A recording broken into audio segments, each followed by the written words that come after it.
first, I like to do the distinction because, anybody listening to the show, you're going to fall into kind of two buckets.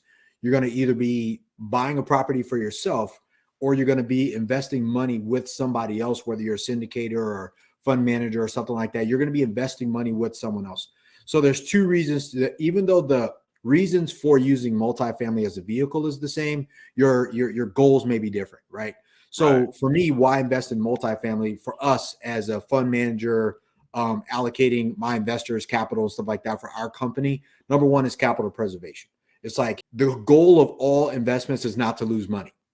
And to me, of all the real estate, single family, hospitality, warehouse stuff, retail, office, everything.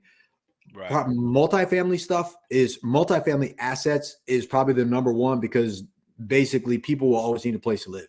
So capital preservation, don't lose money. Number two, cash flow.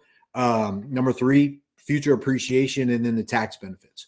So for me, when I'm thinking about an investment, when I'm talking about taking money from a bank, cash account, stocks, bonds, whatever, retirement accounts, if you're going to move money into a real asset and it's going to be real estate, it's probably going to be multifamily, one way, shape, or form. So that's very important to me as I'm looking. There's a lot more.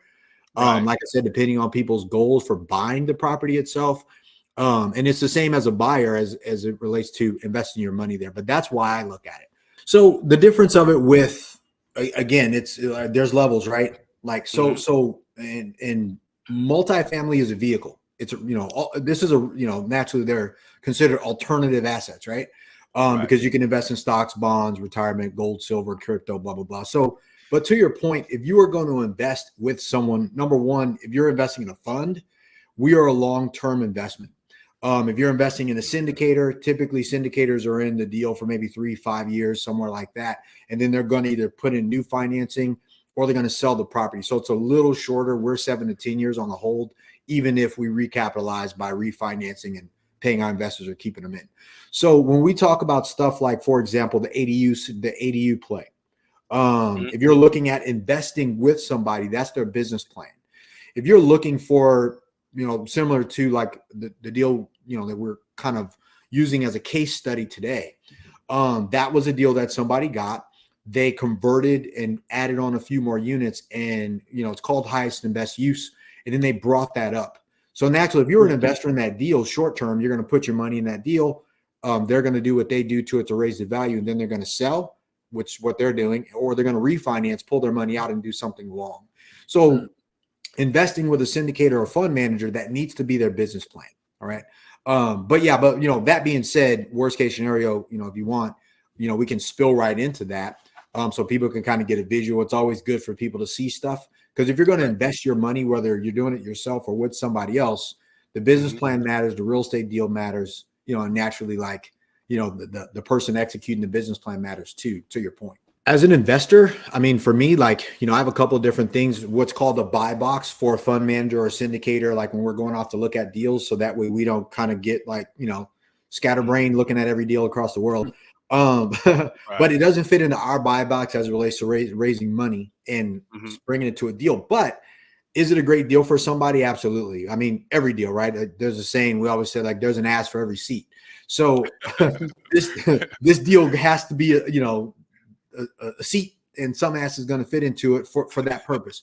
But I think, because I drove the property, just because I look at all properties, and naturally, like, and this is good for people to understand when you're dealing with someone like myself, who's a fund manager or manages a fund in other people's capital.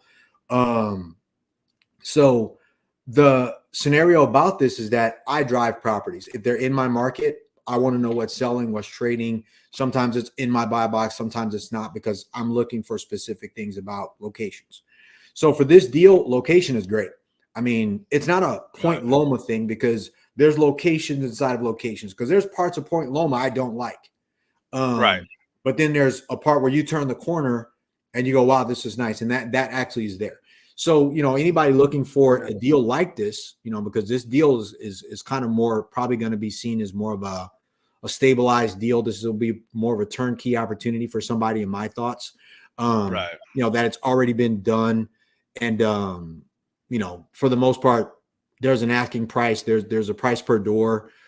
For the age of the property. That's kind of what it is as it relates to, and I'm sure Adib could speak to this. There's a age built, and then there's a renovated age on that property, right? So like it's been functionally renovated is what I'll say, rather than kind of use the big fancy words of what that is. So there's a physical age and there's an economic age, to go from there.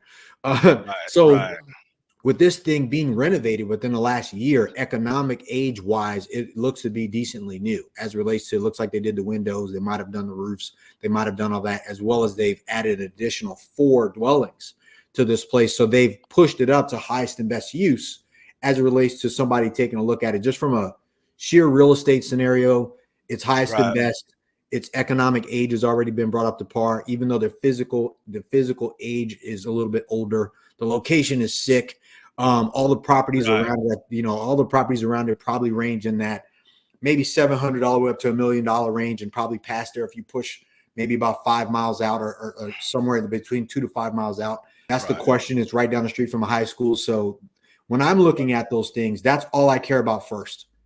Before I look at numbers, before I look at purchase prices, do we even want this as an asset to park my money in? Because you're taking your money out of the bank and putting it into some other place.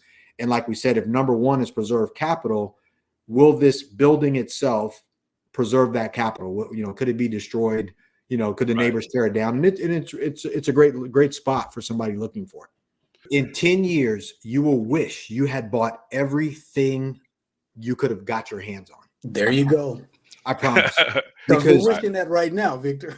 yeah. Like so a lot of these deals. Now, I'm not saying they pencil. I'm just saying that if something pencils, even if it's like there, I'm not saying to go risk and lose. I'm talking about calculated watching. And this is a market insight. With everything going on in the market right now, with the Feds pushing to raise rates, not raise rates, if they, like a lot of people are sitting on the sidelines. As things begin to move, when you're thinking about yesterday's pricing, which is what you were talking about. But this is an investment. You're not buying a shirt or bicycle. You're buying an investment. So if that deal cash flows and you can hold it and you collect assets over the next 10 years, because this is what the market correction that we saw years ago. This is also similar to what happened in COVID. This is 2008. Just we're all living it at the same time, so it doesn't seem so detrimental. But I promise you, you're going to look back on your life and you're going to be like, man, I wish I would have got my hands on every piece of multifamily real estate that fit into my box in San Diego County, 100%. And if you don't do it, I promise you'll look back and you're like, shit, I screwed up. Sorry about the language. So, so as it relates to the market is concerned, that's my insights. Pay attention to the market, buy the right asset. Every asset's good if you can hold it, but make sure that you move forward with that, because the market is starting to move again and things are coming available. Invest in multifamily, period. Like at some point, if you don't know and you learn this business, educate yourself on it. But the easiest way to become an investor is to invest. That's how you do it. Reach out to myself. You can go to bell-capital.com. We are having an investor event coming up next week on the 21st at our offices. You got to be accredited. You got to be liquid. You got to be serious. So it's a little bit different, but you can go to bell-capital.com/RSVP, and one of us will reach out to you, add you to the list. This is just for people who are interested in investing money, and you can see what we do, why we do it. But it's important for you to get around people. Your network is really your net worth, and real estate is a contact business. You can't do it from a Zoom. You got to get out there in the market and play this game, but it will take care of you and your family for generations. I promise you, if you invest.